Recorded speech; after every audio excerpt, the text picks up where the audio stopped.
الحمدللہ وکفا وسلام علی عبادہ الذین اصطفیٰ اما بعد فاعوذ باللہ من الشیطان الرجیم بسم اللہ الرحمن الرحیم۔ ہمارا آج کا سبق سورہ نساء کی رکو نمبر 4 کے بارے میں ہے۔ یہاں پر اللہ رب العزت جو ہمارے محرم رشتے ہیں وہ بیان کرتے ہوئے فرماتے ہیں وحرمت اور حرام ہے علیکم تم پر امہاتکم تمہاری مائیں وبناتکم اور تمہاری بیٹیاں واخواتکم اور تمہاری بہنیں وعماتکم اور تمہاری پھوپھیاں وخالاتکم اور تمہاری خالائیں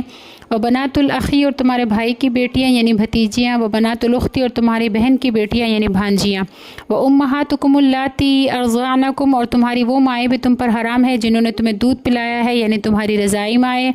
واخواتکم من الرضاعتی اور تمہاری وہ بہنیں بھی تم پر حرام ہے جو تمہاری رضاعت شریک یعنی دودھ شریک بہنیں تھیں یعنی رضائی بہن وامہات نسائکم اور تمہاری بیویوں کی مائیں بھی تمہارے اوپر حرام ہے یعنی تمہاری ساس وربائبکم اللاتی فی حجورکم من نسائکم اللاتی دخلتم بہن اور وہ لڑکیاں بھی تمہارے اوپر حرام ہے جو تمہارے گھروں میں تو رہتی ہے لیکن تمہاری دوسری بیوی کے پہلے شوہر کی بیٹیاں ہیں اور ان کی ماؤں سے تم دخول کر چکے ہو۔ فَإِن لَمْ تَكُونُوا دَخَلْتُمْ بِهِنَّ اور اگر ایسا ہے کہ ان کی ماؤں سے تم نے ابھی دخول نہیں کیا تو پھر ان کی بیٹیوں سے نکاح کرنا چاہو فَلَا جُنَاحَ عَلَيْكُمْ تو تم پر کوئی گناہ نہیں اس معاملے میں۔ وَحَلَائِلُ أَبْنَائِكُمُ الَّذِينَ مِنْ أَصْلَابِكُمْ اور تمہارے ان بیٹوں کی بیویاں بھی تمہارے اوپر حرام ہے جو تمہاری صلب سے یعنی جو تمہاری پشت سے ہے۔ ایسی اولاد جو تمہاری اپنی اولاد ہے ان بیٹوں کی بیویوں سے بھی نکاح کرنا یا تمہاری بہوؤں سے نکاح کرنا بھی تمہارے لیے حرام ہے۔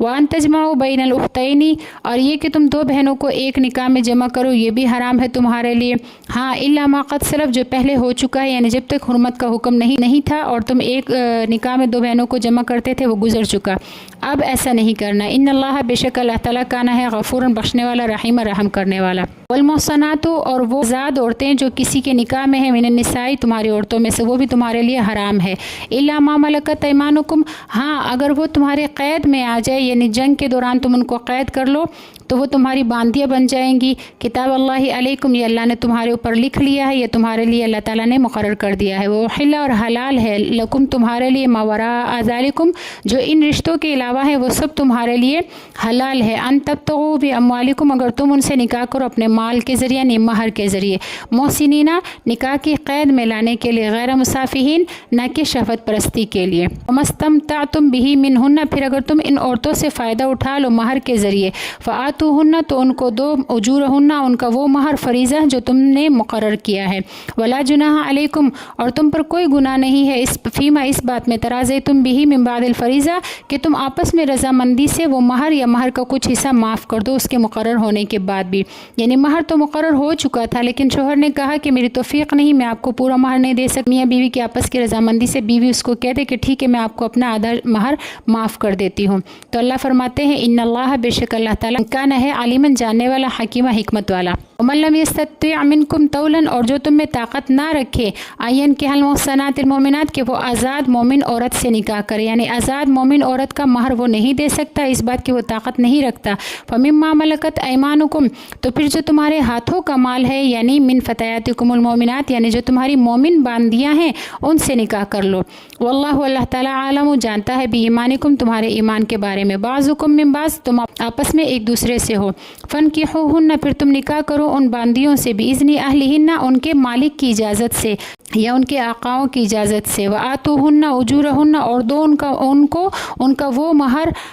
بالمعروف نیکی کے ساتھ، محسنات ان کو نکاح کی قید میں لانے کے لیے یعنی ان سے نکاح کرنے کے لیے، غیر مسافحات شہوت پرستی کرنے والی بھی نہ ہو، ولا متخذات اخدان اور نہ ہی وہ چھپی یاریاں کرنے والی ہو۔ فإذا احسن پھر اگر وہ قید میں آ جائے آپ کے نکاح کی قید میں آ جائے، فإن أتین بفاحشۃ پھر اگر وہ باندیاں بے حیائی کر بیٹھے یعنی وہ باندی بے حیائی کر بیٹھے فعلیہن تو اس باندی پر نصف آدھی سزا ہے ما علی المحسنات من العذاب جو آزاد عورتوں کو جو سزا دی جاتی ہے اس کی آدھی سزا اس کو دی جائے گی۔ جیسے کل والے سبق میں نے بتایا تھا کہ اگر آزاد کنواری لڑکی